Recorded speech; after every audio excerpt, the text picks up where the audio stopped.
ಎಲ್ರಿಗೂ ನಮಸ್ಕಾರ. ನಂಗೆ ಸಡನ್ ಆಗಿ ಒಂದು ಹಾಡು ಹೇಳಬೇಕು ಅಂತ ಅನಿಸ್ತು, ಅದಕ್ಕೆ ವಿಡಿಯೋ ಮಾಡ್ತೀನಿ. ಎಲ್ಲಾದರೂ ಇರು ಎಂದಾದರೂ ಇರು ಎಂದೆಂದಿಗೂ ನೀ ಕನ್ನಡವಾಗಿರು, ಕನ್ನಡವೇ ಸತ್ಯ, ಕನ್ನಡವೇ ನಿತ್ಯ. ಎಲ್ಲಾದರೂ ಇರು ಎಂತಾದರೂ ಇರು ಎಂದೆಂದಿಗೂ ನೀ ಕನ್ನಡವಾಗಿರು, ಕನ್ನಡವೇ ಸತ್ಯ, ಕನ್ನಡವೇ ನಿತ್ಯ. ಎಲ್ಲಾದರೂ ಇರು ಎಂತಾದರೂ ಇರು ಎಂದೆಂದಿಗೂ ನೀ ಕನ್ನಡದವನಾಗಿರು. ಮಾತು ಹೇಳ್ತಿದ್ದೀನಿ, ಯಾಕೆ ಹಾಡು ಹೇಳ್ತಿದ್ದೀನಿ ಅಂತ ನಿಮ್ಗೆಲ್ರಿಗೂ ಗೊತ್ತಾಗಿದೆ ಅನ್ಸತ್ತೆ.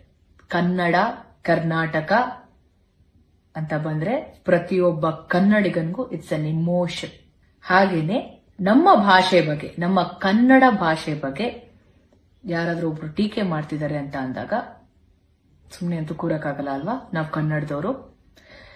ನಾವು ಕನ್ನಡದವರು ಎಂತ ವಿಶಾಲ ಹೃದಯದವ್ರು ಅಂದ್ರೆ ಪ್ರತಿ ಭಾಷೆ ಸಿನಿಮಾನ ನೋಡ್ತೀವಿ, ಪ್ರತಿ ಭಾಷೆ ಸಿನಿಮಾ ಹಾಡುಗಳನ್ನ ಕೇಳ್ತೀವಿ, ಆರ್ಟಿಸ್ಟ್ಗಳನ್ನ ಎಂಕರೇಜ್ ಮಾಡಿ ಸಪೋರ್ಟ್ ಮಾಡ್ತೀವಿ, ಟೆಕ್ನಿಷಿಯನ್ಸ್ ನ ಸಪೋರ್ಟ್ ಮಾಡ್ತೀವಿ. ಆದ್ರೆ ನಮ್ಮ ಭಾಷೆ ಬಗ್ಗೆ ಯಾರಾದ್ರೂ ಮಾತಾಡ್ತಿದ್ದಾರೆ ಅಂದಾಗ ಅದಕ್ಕೆ ನಾವ್ಯಾಕೆ ವಾಯ್ಸ್ ರೈಸ್ ಮಾಡಬಾರ್ದು?